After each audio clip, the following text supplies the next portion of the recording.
নমস্কার, কেমন আছেন সবাই? ইত্যাদি চ্যানেলের আরেকটি ভিডিওতে আপনাদের স্বাগত। আজকে আমার রেসিপি মাছের মুড়ো দিয়ে বাঁধাকপির ঘন্ট, আর সাথে আছে উইন্টার স্পেশাল কড়াইশুঁটি।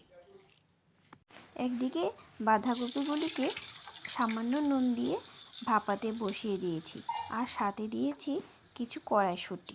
আর একদিকে কড়াইতে তেল দিয়ে নুন আর হলুদ দিয়ে আলুগুলিকে ভেজে তুলে নেব। ওই তেলেই দিয়ে দেব মাছের মুড়ো। মাছের মুড়োটা দিয়ে একটু ঢাকা দিয়ে রাখব। তারপর নুন আর হলুদ দিয়ে আবার একটু ঢাকা দিয়ে দেব। ঢাকা দেওয়াতে মাছের মুড়োটা অনেকটাই নরম হয়ে গেছে। এভাবে কিছুক্ষণ মাছের মুড়োটাকে ভাজবো। এদিকে বাঁধাকপি ভাপানো হয়ে গেছে, জলটা ছাড়িয়ে নেব।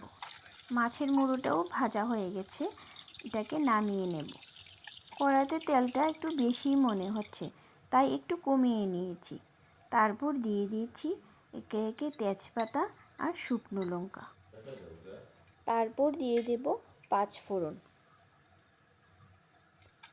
পাঁচফোড়নটা একটু ভেজে দিয়ে দেব কাঁচা লঙ্কা আর আদা বাটা, আর দিয়ে দেব জিরে গুঁড়ো আর ধনে গুঁড়ো।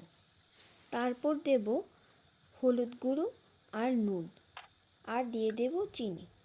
যারা পছন্দ করেন না তারা চিনিটা না দিলেও পারেন। আমার মশলা কষানো হয়ে গেছে। তারপর দিয়ে দেব একটা টমেটোর কুচি। তারপর দিয়ে দেব ভাপিয়ে রাখা বাঁধাকপি আর মটরশুঁটি, আর দিয়ে দেব ভেজে রাখা আলু। এখন বাঁধাকপিগুলিকে ভালো করে নাড়াচাড়া করে আর একটু ঢাকা দিয়ে দেব। তারপর দিয়ে দেব ভেজে রাখা মাছের মুড়ো। দিয়ে দিচ্ছি সামান্য একটু জল। তারপর আরেকটু ঢাকা দিয়ে দেব।